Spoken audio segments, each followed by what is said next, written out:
Constructing your life is about much more than just building a bank account.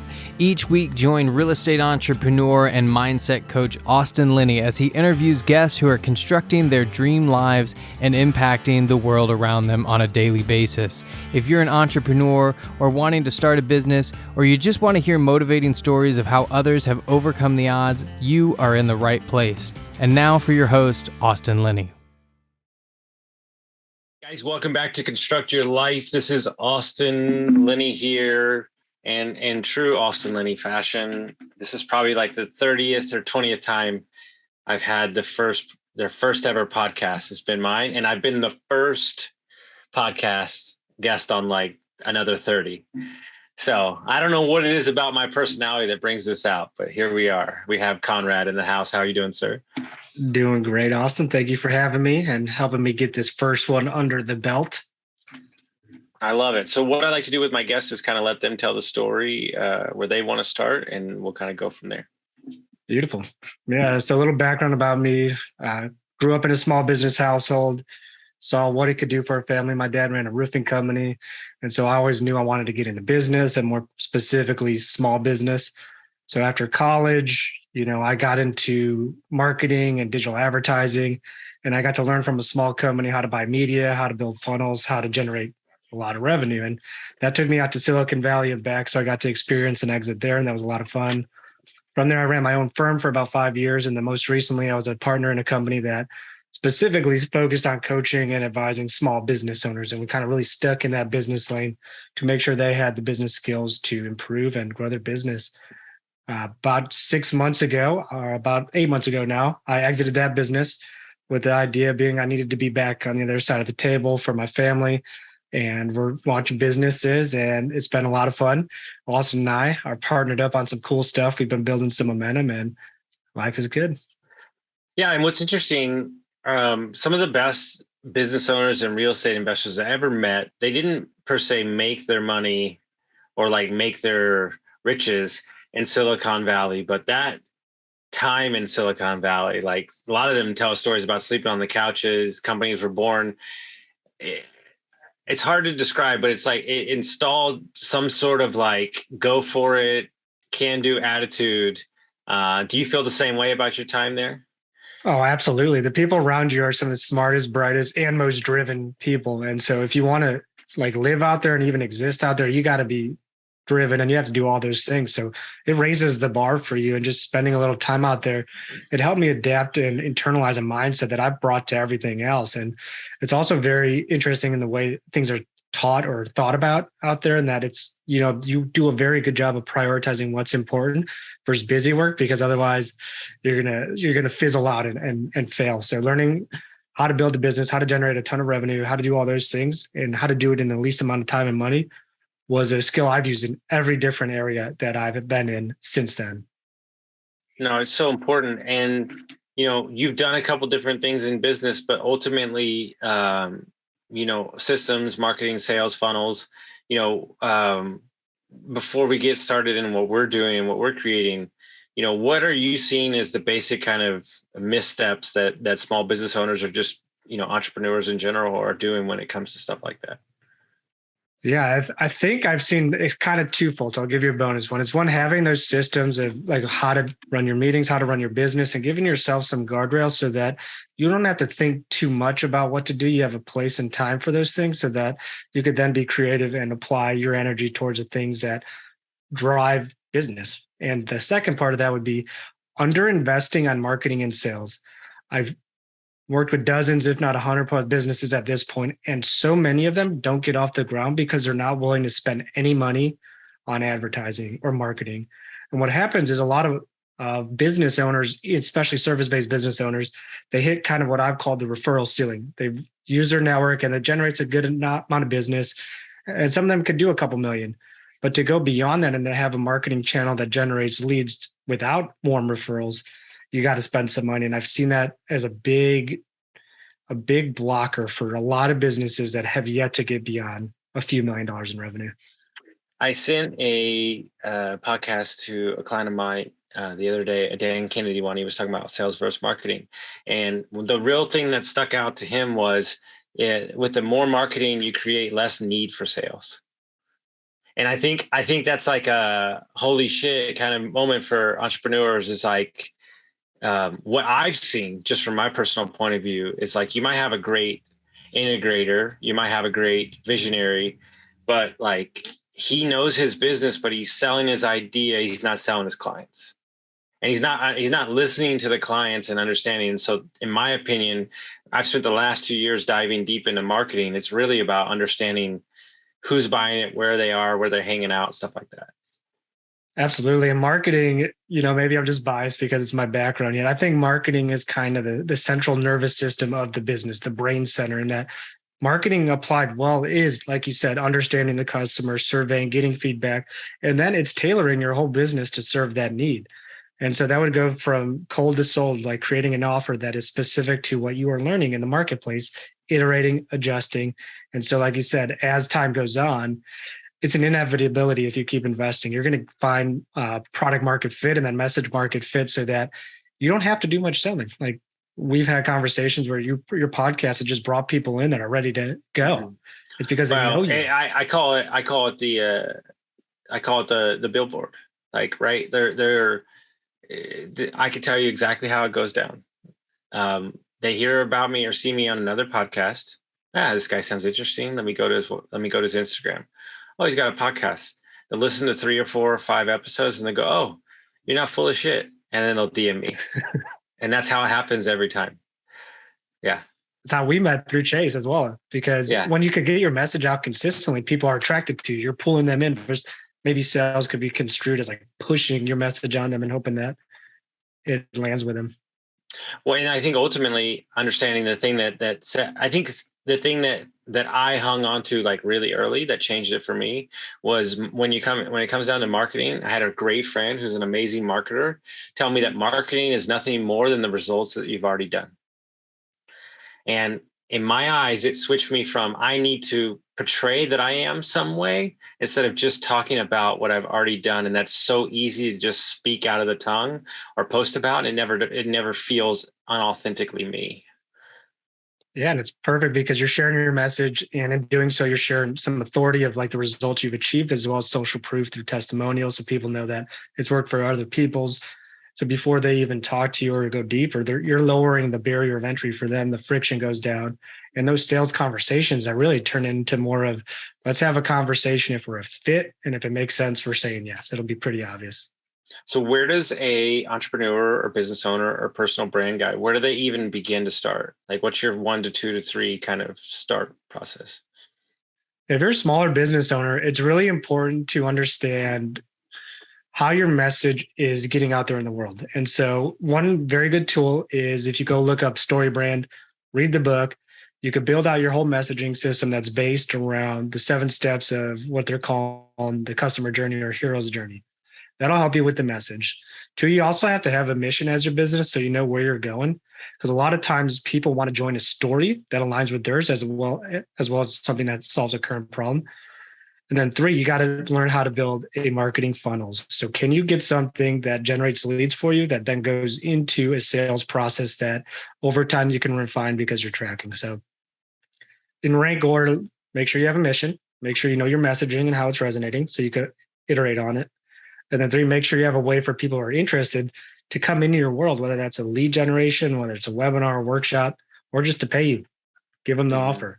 Make sure people can buy from you, because a lot of times you'll get a beautiful website, but no call to action, no way for them to engage. I love that.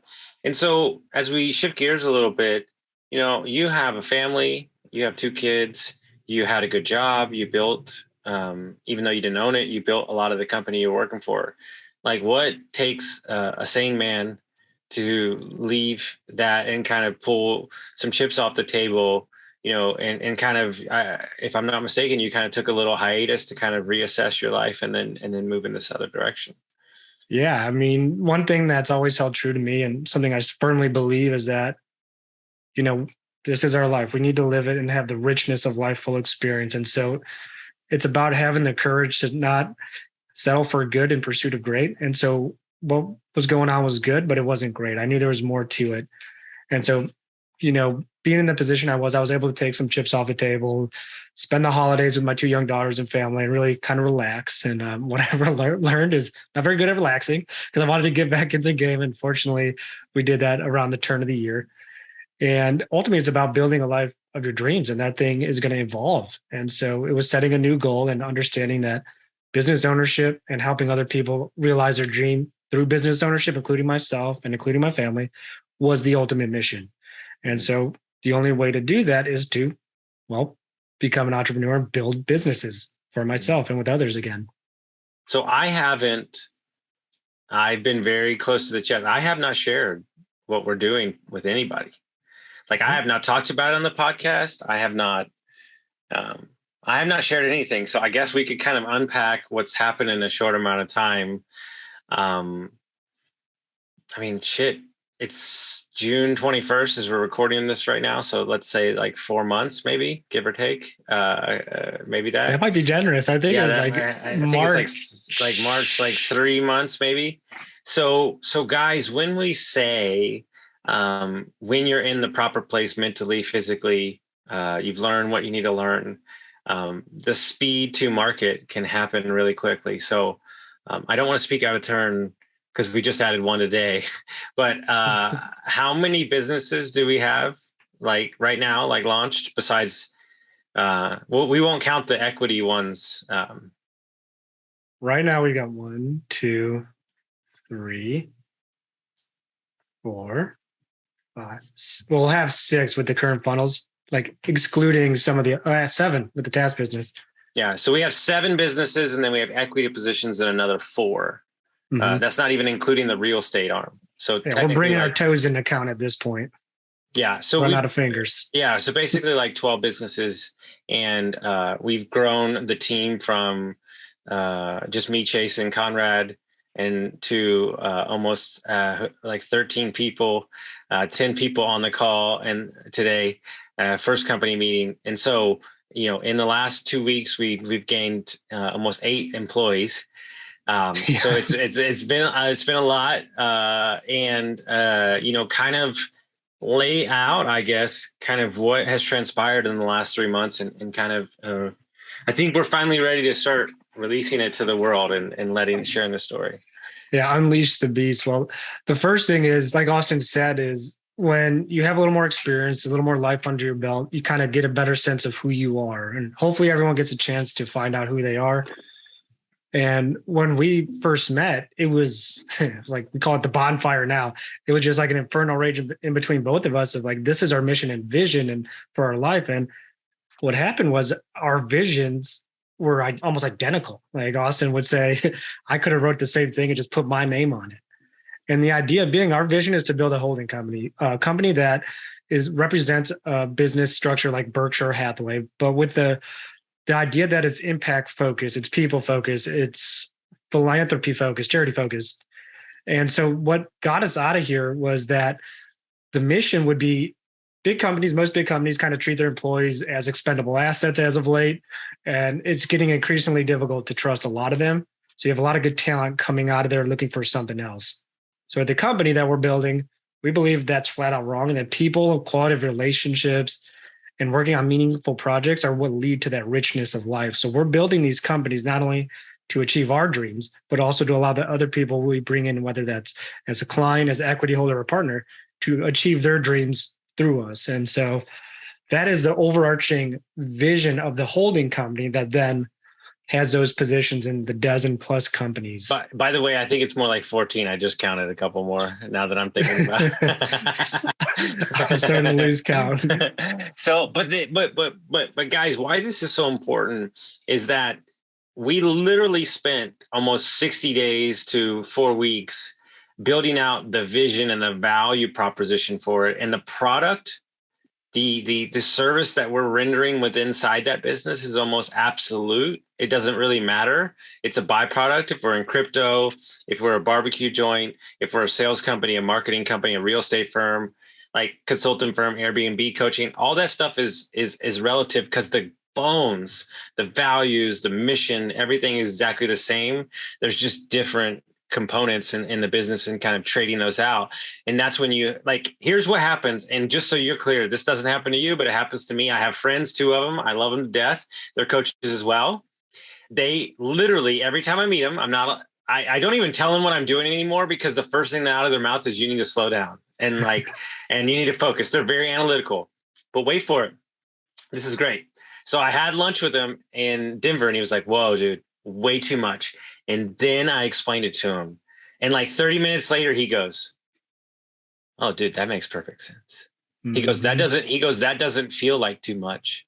And by the way, he was a management consultant for 10 years and now he syndicates apartments. So he knows what he's talking about. And he kept saying, oh yeah, dude, that sounds about right. And he was like, when he got like the whole vision, he was like, oh shit, that's pretty crazy, because let me break it down to you. Guys, this is all predicated on supporting and teaching said person, whether they're the salesperson, the CEO, supporting them and lifting them up with systems and processes and people. And we have a CEO in each business. So we only start a business if we already have that CEO earmarked. Already, if we would never start a business if we don't have that CEO earmarked, or we as a company, consulting firm, we step in as that CEO, COO for the company that we're consulting for. That's maybe 6 months to a year, and then we remove ourselves or hire our replacement. But that is the key to this whole thing. We do not, you see guys buy companies and they install themselves as a CEO, you're never getting out, ever. No, it goes back to what we started with. Like, you could be easily trapped in the business in that way. Mm-hmm. And through our like alignment of the mission and vision, like we know we want other people to succeed with us, and we know where we're going as a company, as a holding company. So we can't be in there. And so finding people who align with the vision, who have the values, that's it for us, because we feel confident as coaches, as trainers, that we'll give them the support and guidance to achieve what they want to through that position. Well, what's interesting, right, is that if you earmark the clients that are coming on board today, like you read their email, you haven't even met them yet.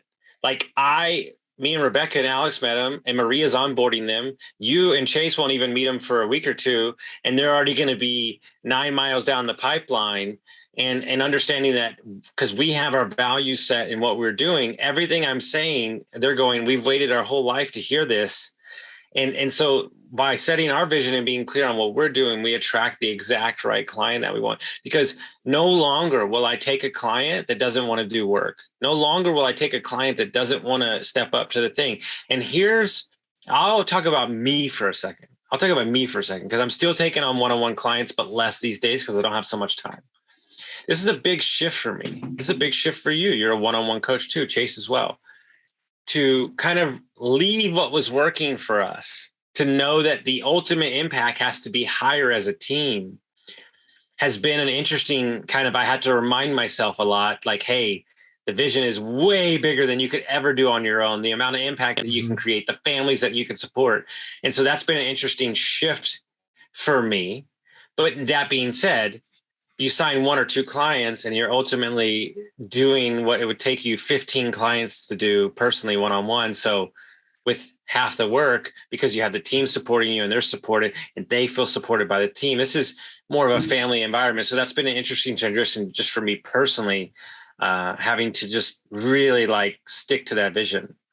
And you said it so well, because it's kind of that trapeze moment where you're swinging from one side and then you release and you're just floating through the air waiting for it to land and grab. And like, this podcast couldn't have come at a more perfect time, because we landed our first proof of concept for the company. Mm-hmm. Like that first client that wasn't already in the pipeline that came in, and Austin had a great conversation with him, like he was saying.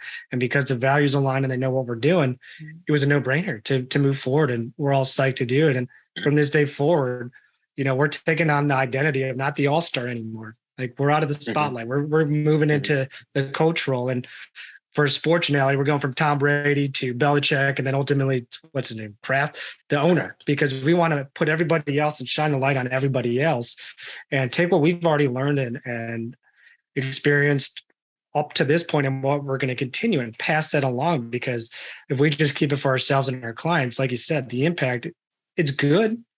It's good. We make good money, but it's not jobs. It's not what we want to create. It's not freedom. It's like, dude, it's like It's just, you're so right, because it's I didn't think about that. Like, this was the first like soup to nuts proof of concept, not already in the pipeline, for them to get it, for them to see it and understand it, and then we did exactly what we wanted.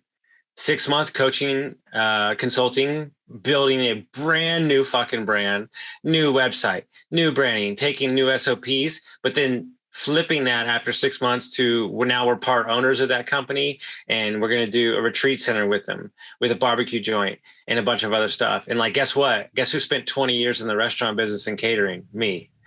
So it's like, Right. and I told him, I was like, I hate your guts for making me go back into this game, but I'm only doing it with y'all because they literally took, are you ready for this? You don't even know this. They took, Yeah, this is new. They took a mom and pop place that was charging $1,800 for the weekend to rent out. This is a huge farm for weddings, $1,800. They only booked 13 a month or a year. They took it to 8,000 a weekend at 50 bookings. Ooh, so those they are are the kind of people. And this all started with a food truck. And so now we're going to bring the new food truck to the new place. And they're, and their story is amazing, and it's just like being able like to see them breathe for the first time, and being able to help them. And now they have a full team, and like they have, and here's the truth. This conversation come out of the fact that they thought that they had a business to sell. But yet she's running everything. They got 3 high school students on staff, and he's cooking. Like, I had to break the news to him yesterday that you don't have a business to sell. Like, and how many entrepreneurs do we know that thinks they have a business to sell when they really just have a job? They have a nice high paying job that they're comfortable with, and they may make good money, but when you take them out of it, what's left? Mm-hmm. It's not a self-managing business. One of the things we teach. Not. Yeah. So if you don't have SOPs, you don't have systems, you don't have employees, you don't have people that can elevate. Like, guys, take the book, Built to Sell, read it again, read it over again, and then take the book, Self-Managing Business, and it'll change your entire life. Every time somebody reads Built to Sell, I feel like their whole view on business changes. It's like revealing the curtain. You're seeing the wizard behind the curtain. You're like, oh, there's a whole different game that's being played that I was unaware of. I just thought, I'm passionate, I can work hard, I could get it to this. But then you hit the proverbial wall, or you may be successful, and that's all good for a lot of people. But for those that are looking to sell or exit their business, which everybody does, you have to be intentional about what that business looks like. And oftentimes it's not spoken about much. No, and I think ultimately understanding that when people are aligned and things are getting done, one of the things that I want to talk about while we wrap it up here is one of the things that I've had to, not forcefully, but had to kind of like keep reminding you. And I think everybody has this same king. It's kind of like, you had your whole career, you were the guy that went in and got it done, put in the long hours, built out the funnels and do everything, and kind of maybe a little more money on the front end, but building it the right way. Kind of talk through that transition for you to kind of elevate yourself to like CEO and owner, and kind of get out of the more day-to-day stuff. And I thank Austin for this every day and helping hold me accountable to that. Because again, it's what we need as not only the company, but as an individual to have the most impact for the next 30, 40 years. And so, yeah, I would go in, I could I don't want to say I could do it all, but when it comes to some of this marketing stuff in the business, I could do most of it. So we could write all the copy, we could design all the pages, we could connect all the stuff, we could buy all the media, we could do the sales calls, we could do the operations and do all that. And I think that's valuable as a coach, so I could share in that with clients. But when you flip it on its head and you're looking at this of how do I build these systems in all these other businesses and in client businesses, it's impossible to do it all. And so learning, again, I like this analogy, going from the all-star who's doing it all to the coach, like accepting like we're going to have to do more development and training and let someone else do it. And it's not going to be as fast, or it's not going to be as good, quotation marks for those that can't see, because they may be learning. Yet the funny thing is, after a while, those people start to do better than you did, in that once they have a little room to, again, explore their creativity and shine. And so it's a fun circle where you're like, okay, can I just make myself useless in this by teaching someone else and transition to the next thing? And it's hard. Not saying it's easy. yet And it's a lot of fun in the process. The hardest thing is the hardest thing, and we see it in a lot of CEOs, is reclassifying as a CEO or owner what work looks like to you. Still learning that one. Yeah, we're figuring that one out. You know what I'm saying? Like, that's the thing, is like, you take that away and you're like, okay, so am I useless? No, like, you can just develop the next vision or the next thing. And like, what we've realized, the number one thing in our business is protecting the decision. Like, the people that can be energized by 15 meetings in a day is me. And like, I can jump on, say, I'll talk bullshit, whatever. But like Conrad, if he's doing that all day, then he can't be building the systems. If Conrad's doing that all day, he can't be building the SOPs. He can't be worried about the next funnel, the next thing. And so understanding what everybody's talent is, but more importantly, I think anything is believing in somebody and then giving them the freedom to fail. Right. Like, that is my biggest lesson I learned from Taylor Welch. Biggest lesson. He hired on teams of VAs and fired them 3 in a row. And he said on the third one, he was like, well, maybe it's us. And what he realizes, he had to realize how to talk to somebody after they let him down and not make them feel bad. Mm-hmm. And so I asked everybody, I said, please fail today. Please fail at something because you tried something you didn't know. And what happened? The VA, the Dreamweavers, we're calling them, not VAs, built a website that they'd never done before. And it looks amazing. And now she's so pumped. And it's like, wow, now we have that other element that person didn't even know they could do a minute ago, because we allowed them the space to kind of work on it and figure it out and not rush them.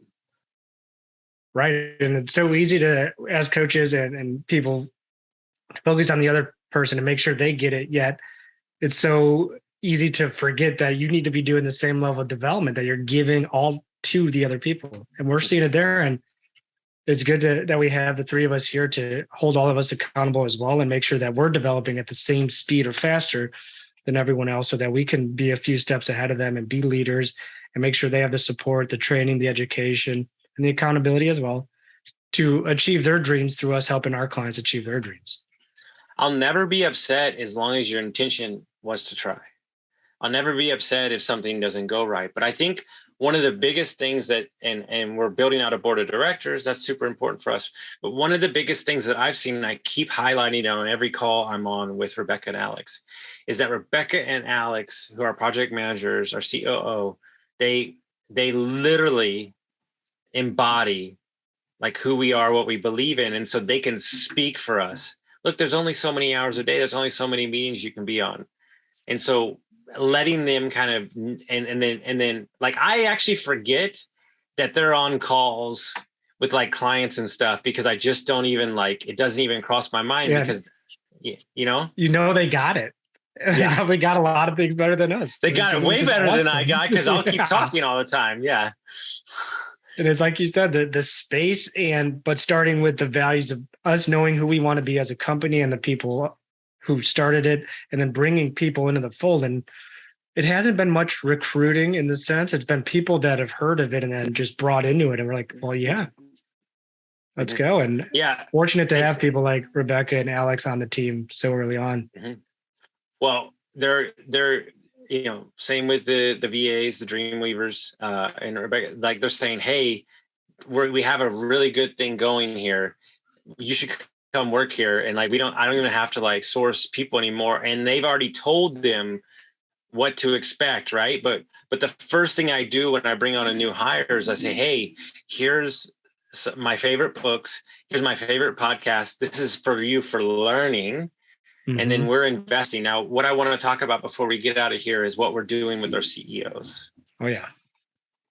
Yeah. So the CEOs of those companies, we're putting them on a learning track, and we're all learning together. And there's the reason we went this way is the co-learning, as instead of us telling, is that most people, if you tell them to do something, it doesn't really work. But as we learn together, it'll sink in. So we're all going through the EOS, the traction book again, so that by the time we're done with it in about 3 weeks, we're going to be able to talk to the CEOs, and they're going to be able to communicate to us with the same common language, as well as they're going to be able to build out the vision of their company through that common language, so we could all help and support their development of it, as opposed to, hey, Alex, hey, Jay, here's your vision and traction organizer, one pager, fill it out, or like, here's it already filled out.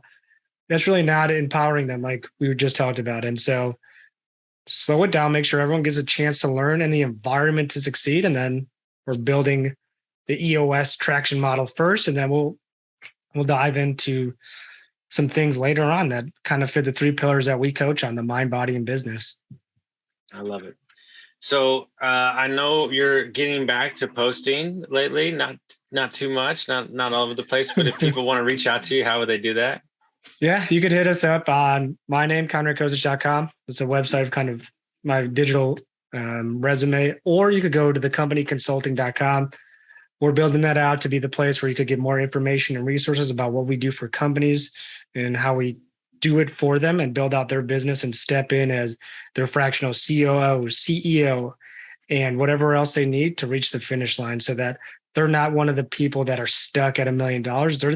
They're a person that's inspired to get to 5, 10, and beyond, so that they don't get stuck in their business and they can live the life that they want to. And take Fridays off. Yeah. Nobody else is working. Just do it. Yeah. Take Fridays off. Guys, hope you got some value from this episode, and we'll see you next time.